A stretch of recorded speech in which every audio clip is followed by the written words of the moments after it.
Hay una pregunta que hacía Viktor Frankl a sus pacientes. Una pregunta que te deja un poco frío, ¿no? Decía, ¿por qué no se suicida usted? Uf, sí, suena fuerte. Muy directo. Muy directo. Pero era su forma de ir al hueso, ¿no? De preguntar, bueno, ¿qué te ata a la vida? ¿Qué le da sentido a todo esto? Exacto. Y esa pregunta es como el corazón de lo que vamos a explorar hoy, metiéndonos en el hombre en busca de sentido. Un librazo. Tremendo. Y no es teoría abstracta, ¿eh? Es el testimonio de Frankl mismo. Prisionero 119.104. Sobrevivió a Auschwitz, a Dachau. Es psicología vivida en carne propia. Y queremos aclarar algo desde el principio.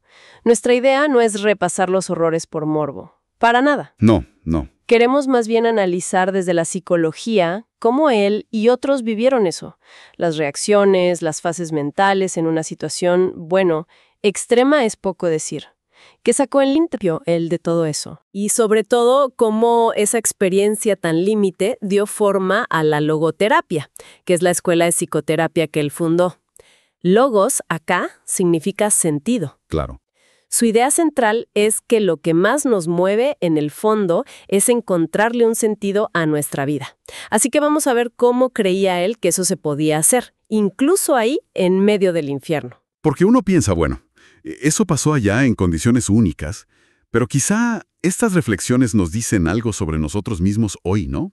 Sobre cómo afrontamos nuestras propias dificultades, las grandes y las chicas. Totalmente. Sobre esa capacidad de encontrarle la vuelta, de buscar un para qué. Quizás descubramos algo sobre nuestra fortaleza interna. Bueno, empecemos por el principio de esa experiencia. ¿Cómo fue llegar ahí? Frankl habla de 3 fases psicológicas. La primera, como es de esperar, es el shock, el momento del internamiento. Tiene que haber sido brutal. Llegar a Auschwitz, por ejemplo, en esos trenes de ganado, no. 1.500 personas, días enteros ahí metidas. Describe una mezcla muy rara. Por un lado, el terror obvio, pero también como una ilusión de indulto, una esperanza medio loca. ¿Esperanza de qué? De que quizá no fuera tan terrible. Veían a otros prisioneros que parecían relativamente bien vestidos, algunos hasta parecían saludables. Una ilusión que duraba segundos, claro. Hasta la selección. Exacto. La famosa selección. Un oficial de las SS, un movimiento de dedo. Derecha, a trabajar. Izquierda, al gas. Así de crudo. Y en ese instante perdías todo. Todo. La ropa, las fotos, los documentos, el nombre. Pasabas a ser un número. La existencia desnuda, la llama Frankl. Te quedabas sin nada que te conectara a tu vida anterior. Cuenta algo tremendo sobre eso, que él llevaba el manuscrito de su libro, el trabajo de toda su vida, escondido. Sí. Intentó salvarlo, preguntarle a un prisionero más antiguo. Y la respuesta fue, mierda. Así, directo, como diciendo, olvídate de tu vida de antes. Ese fue el punto final, el quiebre. Borrón y cuenta nueva, pero de la peor manera. Y después de ese shock inicial, Frankl dice que sintió algo extraño. Una curiosidad fría. Curiosidad.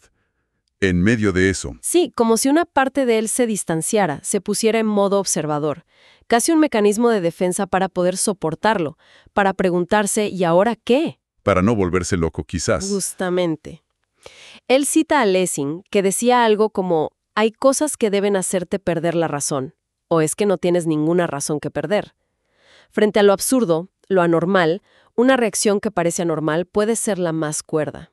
Y luego, cuenta la sorpresa ante la propia resistencia física.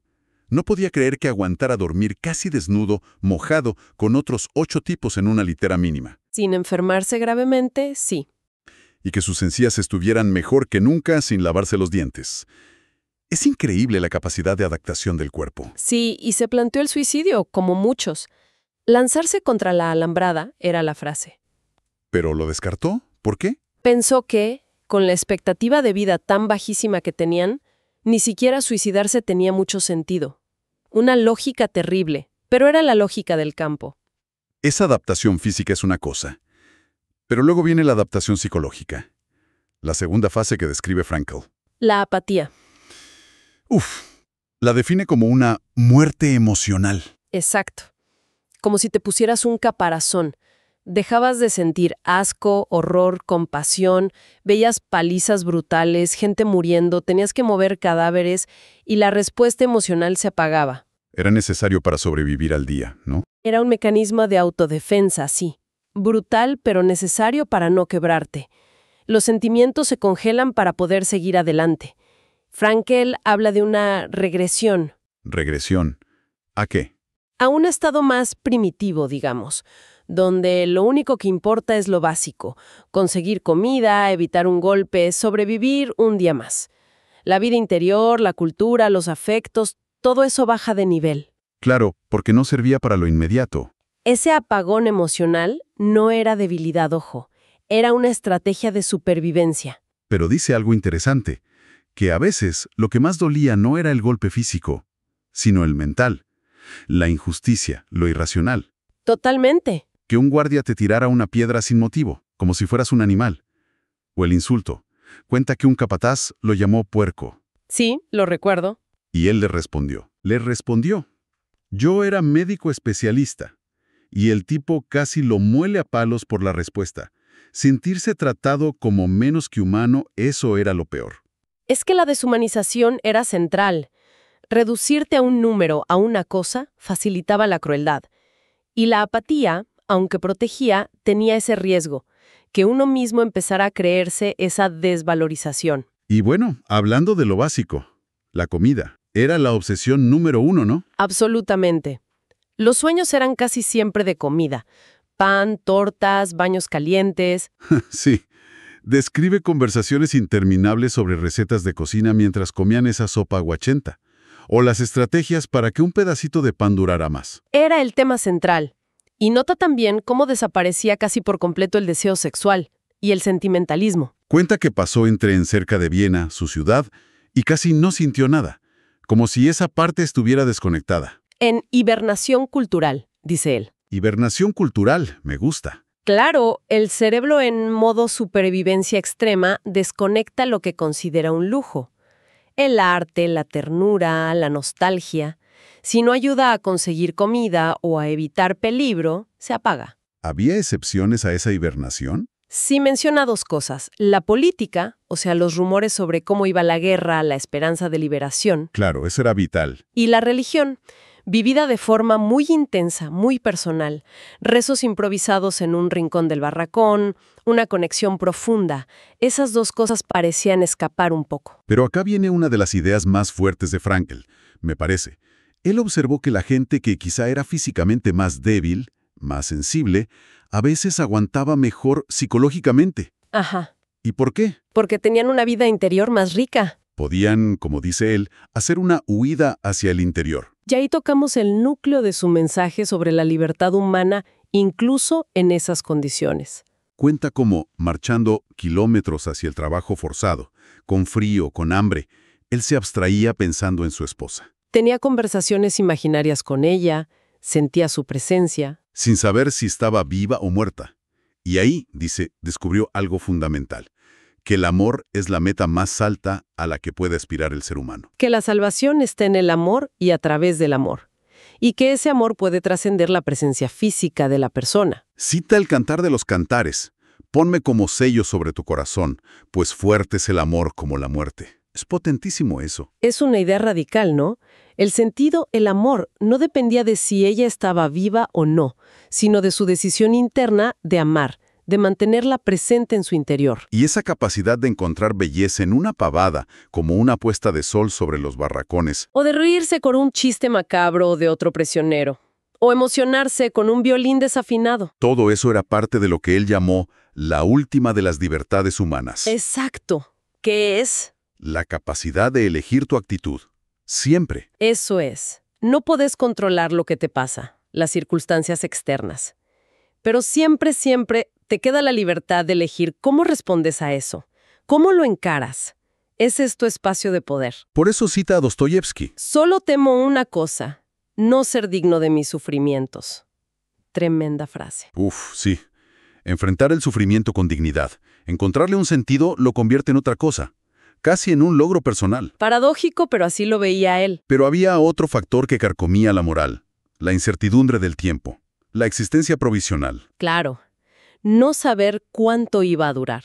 Semanas, meses, años, o nunca iba a terminar. Esa falta de horizonte era terrible. Una tortura psicológica añadida. Franklin nota cómo eso distorsionaba el tiempo. Un día parecía eterno, pero la semana pasaba volando, vacía de sentido. Y lo más grave, Que perder la fe en el futuro era casi una sentencia de muerte. literalmente, cuenta la historia de un compañero, Fi, que tuvo un sueño profético. Serían liberados el 30 de marzo, Se aferró a eso con uñas y dientes. con toda su arma. Y cuando llegó el 30 de marzo y no pasó nada, se derrumbó. Perdió la esperanza, enfermó de golpe y al día siguiente estaba muerto. Impresionante. Y dice que vio un pico de muertes terrible alrededor de la Navidad del 44. Porque muchos habían puesto su esperanza en ser liberados para esa fecha. Cuando no ocurrió, se dejaron morir.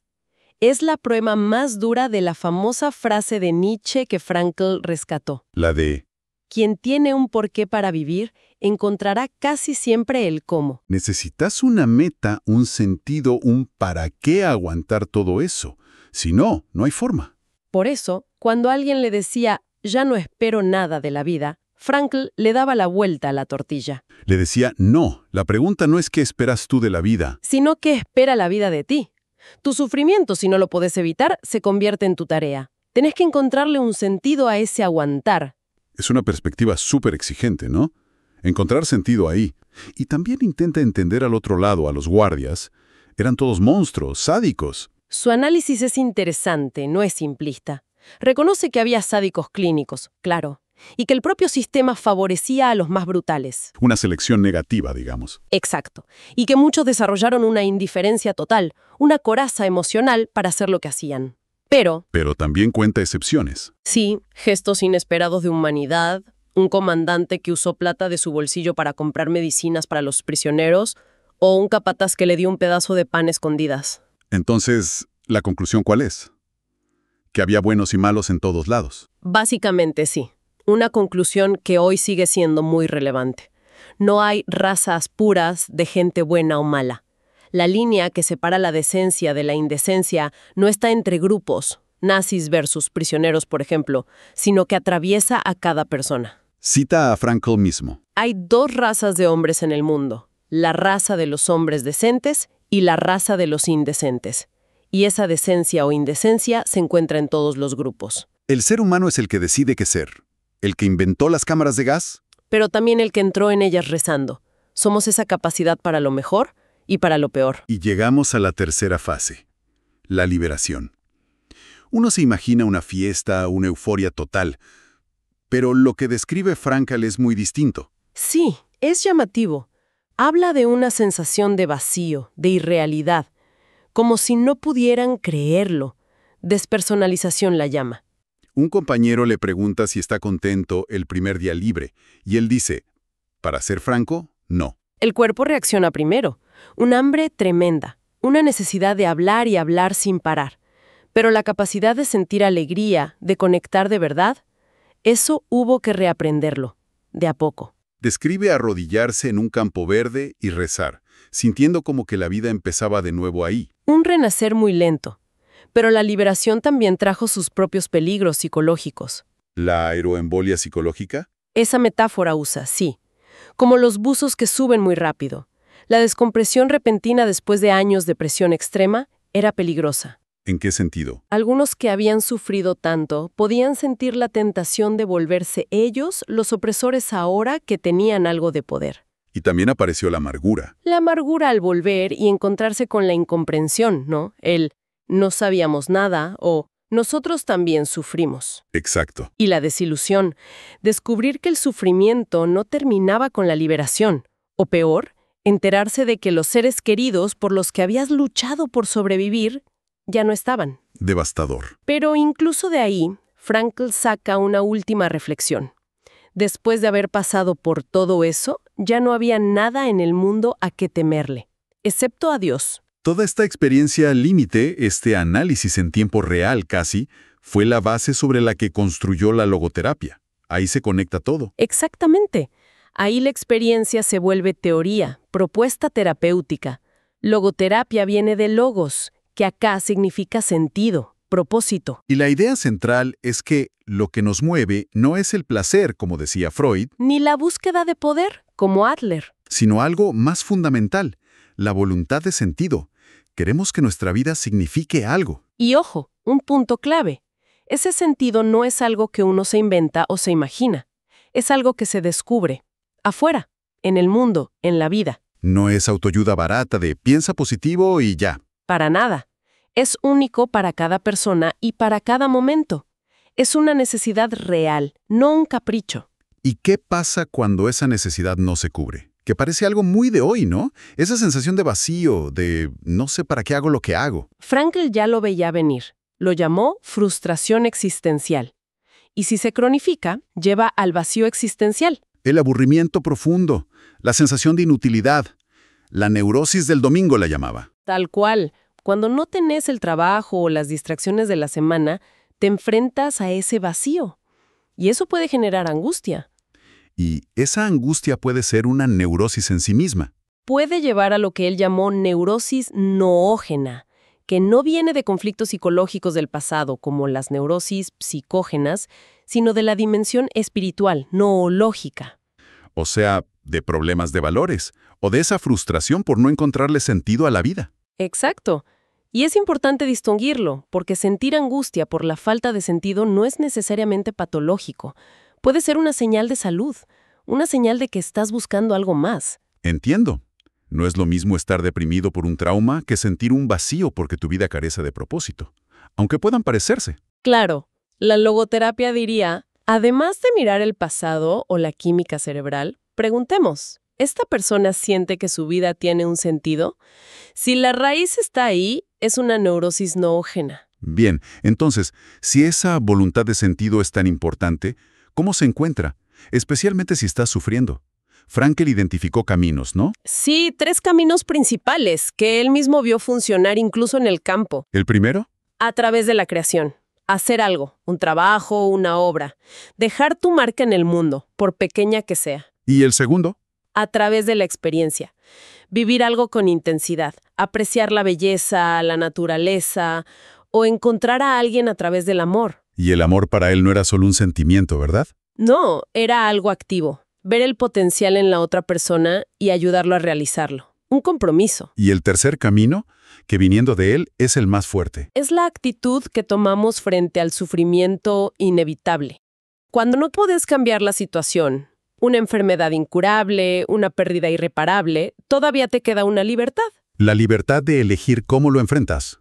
Ahí puede estar el sentido más profundo, en la dignidad con que cargas tu cruz, digamos. Como el ejemplo que siempre se cuenta del médico anciano. Sí, que estaba destrozado por la muerte de su esposa, a la que adoraba. Franklin le hizo una pregunta simple. ¿Qué hubiera pasado si usted hubiera muerto primero? Y el médico dijo, para ella hubiera sido terrible. Y Franklin le dijo, ¿lo ve? Usted le ha ahorrado a ella todo ese sufrimiento. Y el precio que paga es sobrevivirla y llorarla. Le dio un sentido a su dolor, el de un sacrificio por amor. Exactamente. Transformó el sufrimiento en un logro interno. Y aunque es muy filosófica, la logoterapia también tiene técnicas prácticas, ¿no? Mencionaste una curiosa. Sí, la intención paradójica. Suena raro, pero es ingeniosa. ¿Para qué sirve? Para fobias o ansiedades que se retroalimentan. El miedo a tener miedo, básicamente. Como el miedo a ruborizarse en público o el miedo a no poder dormir. El famoso insomnio por ansiedad. Ese. La idea es, en lugar de luchar contra el síntoma, lo que te pone más ansioso y empeora todo, intenta provocarlo a propósito y con humor. ¿Cómo? Si tengo miedo a sudar, me propongo sudar a chorros. Exactamente. Frankl cuenta el caso de un tipo con fobia a sudar. Le dijo, la próxima vez decídase a mostrarle a todos lo campeón que es sudando. Inúndelos. ¡Qué genial! Y el tipo empezó a decirse a sí mismo, normalmente sudo 1 litro, ahora voy a sudar 10.